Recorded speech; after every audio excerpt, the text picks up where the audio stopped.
Bien, merci chers téléspectateurs de Gloire Télévision. Bienvenue à cette revue de presse, la dernière de la semaine. Nous sommes vendredi 7 février 2025. Excellente condition d'écoute. Merci beaucoup de nous rester fidèles. Vous étiez là depuis la semaine, depuis le début de la semaine jusqu'à-là. Vous êtes toujours avec nous. Et aujourd'hui, nous allons plus consacrer notre revue de presse sur les duos Senko SSC et les duos Parlement, donc Sénat, Assemblée nationale, sur les différentes propositions au président Félix Tshisekedi pour sortir de la crise actuelle sécuritaire qui sévit dans la partie est du pays. Donc nous voulons plus rester sur ça parce que c'est très important. Vous savez, la RDC est baignée maintenant dans une crise indescriptible et il faudrait, ou soit, d'après les uns, qu'il y ait des dialogues ou qu'il n'y ait pas de dialogue. Et nous allons vous dire ce que la presse a rapporté dans ces colonnes aujourd'hui. Mais avant ça, nous aimerions d'abord revenir sur quelques questions qui peuvent nous aider, nous servir de boussole durant cette revue de presse. Le président Félix Tshisekedi peut-il maintenir une position de fermeté face aux rebelles tout en répondant aux initiatives du dialogue du duo Senko SSC?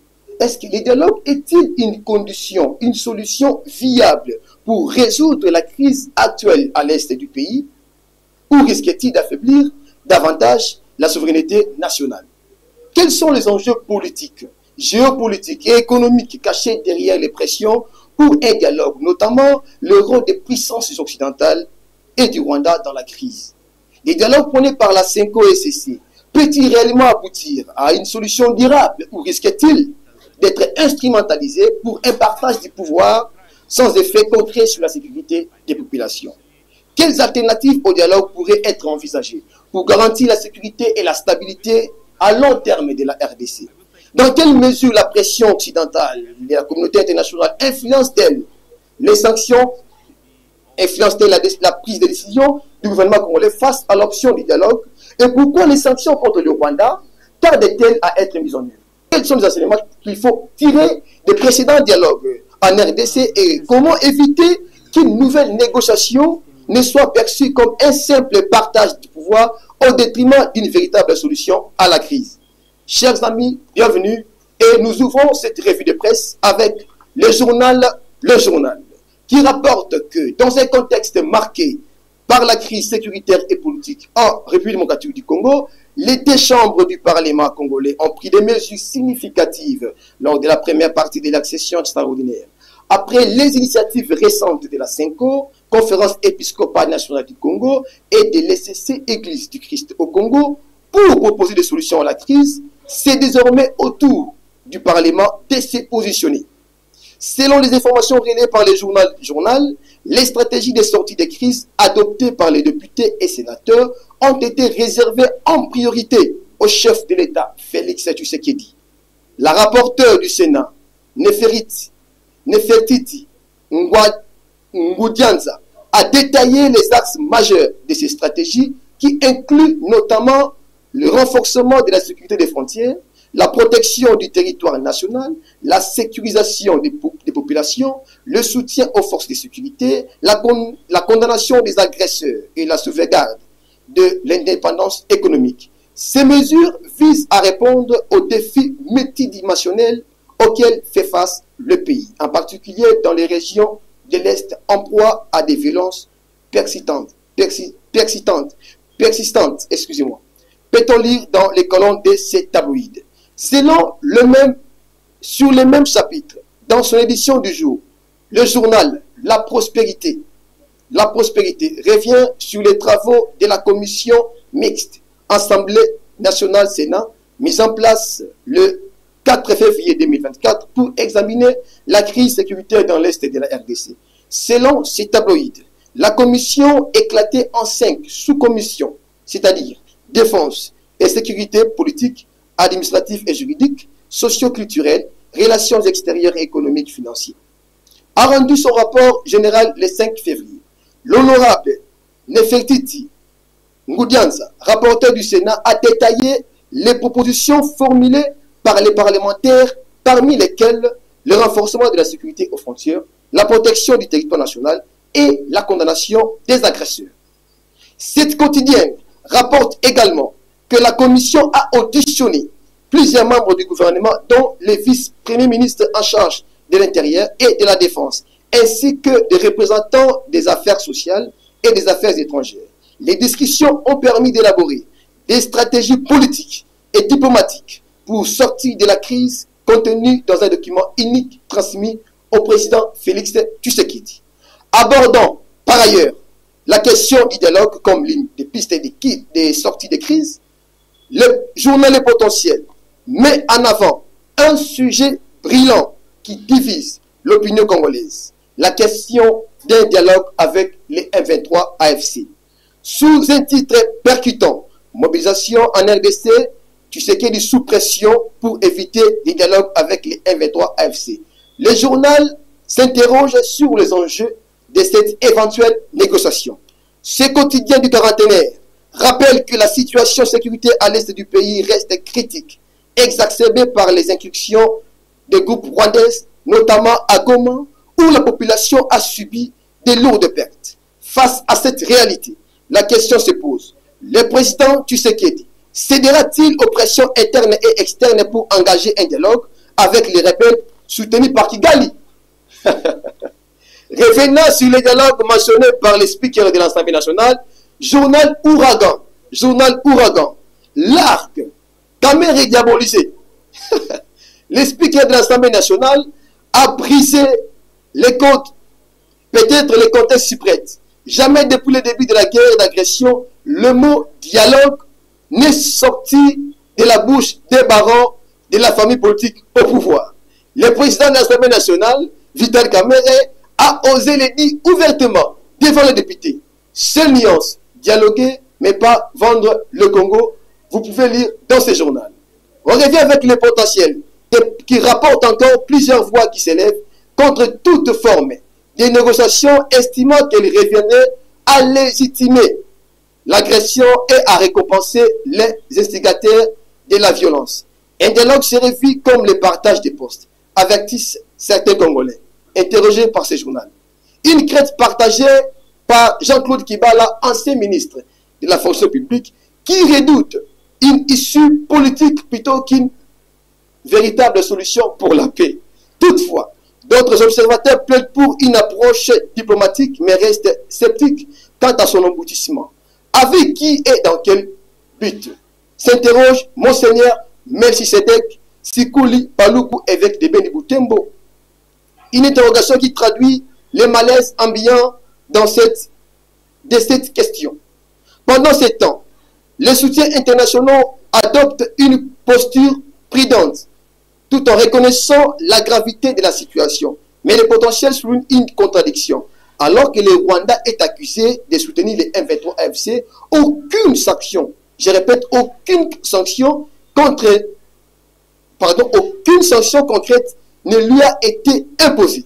Dans ce climat de tension et d'incertitude, le journal conclut sur un fait indéniable.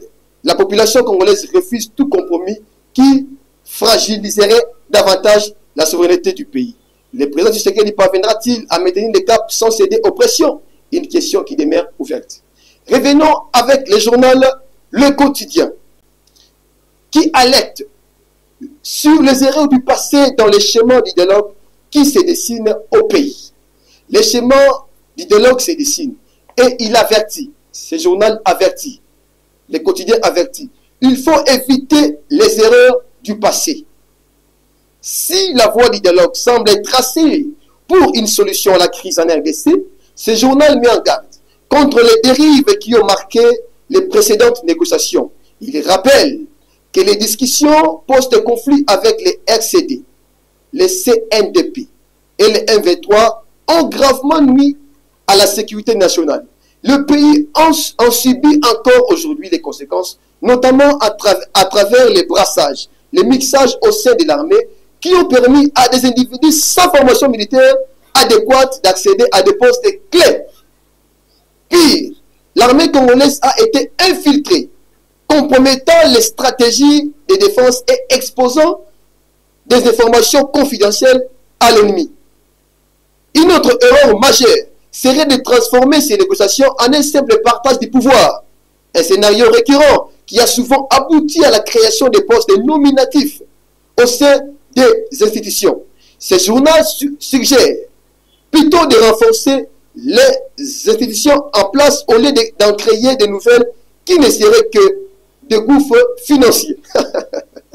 Le journal cite en exemple le Conseil national de suivi de l'accord CENSA qui, malgré son inefficacité, continue à peser sur le budget de l'État congolais. Pour un véritable dialogue inclusif tel que imposé par la SECO et le CC, Marie-Josée Ifoku préconise la mise en œuvre d'un cadre légal écrit de son côté Journal L'Avenir. Journal L'Avenir. On continue. Sans nécessairement chercher à s'ériger contre la démarche de la SECO et de l'ECC, Marie-Josée Ifoku s'inscrit en faux contre des dialogues menant au partage des postes ministériels, sans rien changer concrètement dans la quotidienne des Congolais, ni mettre fin à l'insécurité dans le pays, mais préconise la création d'un gouvernement d'urgence avec un méga ministère offrant un cadre légal à la démarche de presse de l'Église. La tempête des tropiques. La tempête des tropiques. Dialogue, négociation, cessez-le-feu. Fatigue entre résignation et honneur. Titre ce journal. Ces médias interpellent. Les conséquences du brassage, mixage, amnistie recherchée à travers les dessous du dialogue sont encore lourdes à supporter. À Fatigue devant renforcer la mobilisation et l'unité du pays de trouver des voies acceptables pour protéger la RDC dans ses limites obtenues en 1960. Une forte pression est aussi en cours. Une forte pression est aussi en cours pour l'amener à satisfaire les intérêts des différents profiteurs des richesses du pays. Journal La Référence Plus. La Référence Plus publie à l'intérieur de ces colonnes l'analyse de messieurs. C'est ici qu'on va, on va s'arrêter. La Référence Plus publie à l'intérieur de ces colonnes l'analyse de messieurs Philippe Lupo qui réfléchit sur le caractère de ces dialogues, titrant d'ailleurs un dialogue sur fond de contestation. La participation éventuelle du M23 et de l'AFC divise les Congolais. Un dialogue de trop sans effet. En parcourant l'histoire politique de la RDC, force est de constater qu'aucun de plusieurs dialogues qui, depuis 1960, se sont déjà tenus tant en public qu'en secret par des politiciens congolais en temps de crise, n'a pu faire sortir définitivement ces pays de l'impasse. Au contraire, l'impression est que chaque dialogue viendrait seulement détourner le peuple congolais de son combat pour la conquête de ses libertés individuelles et collectives indéniables et les faire reculer davantage. C'est ainsi d'aucuns croient dur comme le fer que les dialogues actuels proposés par les princes des églises catholiques et protestants, dans l'hypothèse où ceci aurait effectivement lieu, risquent d'offrir sur un plateau doré la grande riche République démocratique du Congo au petit Rwanda avec la bénédiction, mieux la complaisance des puissances occidentales qui, pour les Congolais, sont les véritables auteurs de ces troubles que le pays connaît depuis plus ou moins 3 décennies dans sa partie orientale à cause des minéraux rares qui s'y trouvent et lesquels s'avèrent indispensables pour leurs industries de pointe. Et pour cause, le président de la République, Félix Tshisekedi, serait autour de la table de cette probable négociation en position de faiblesse. On continue. Au point que pour rétablir la paix sur l'ensemble du territoire congolais, le gouvernement de la République serait prêt à faire des concessions inadéquates de grands peuples face à l'ennemi en présence, que sont le Rwanda et les multinationales qui sont représentées par les soi-disant M23 et l'AFC, négociés avec le Rwanda à travers le M23 et l'AFC, dans des conditions actuelles, ne serait plus une négociation, affirment d'autres têtes passantes de la RDC.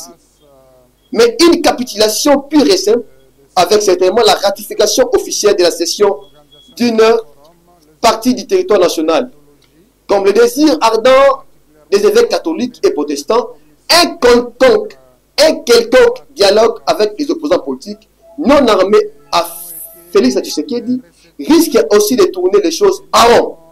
La preuve en est que des conflits qui ont toujours eu lieu dans le pays sont semblables aux baobabs qui cachent envers la forêt. Cela est d'autant vrai que les véritables commanditaires de cette guerre qui est imposée à la RDC sont derrière la plupart de ses opposants politiques armés et non armés. Merci beaucoup de votre fidélité à Gloire Télévision. Merci une fois de plus. Vous avez été nombreux et restez fidèles avec nous. Nous pouvons nous voir avec vous la semaine prochaine pour un premier numéro de la revue ou de vitrine des journaux le lundi prochain. Jusque-là, portez-vous bien et excellent week-end chez vous.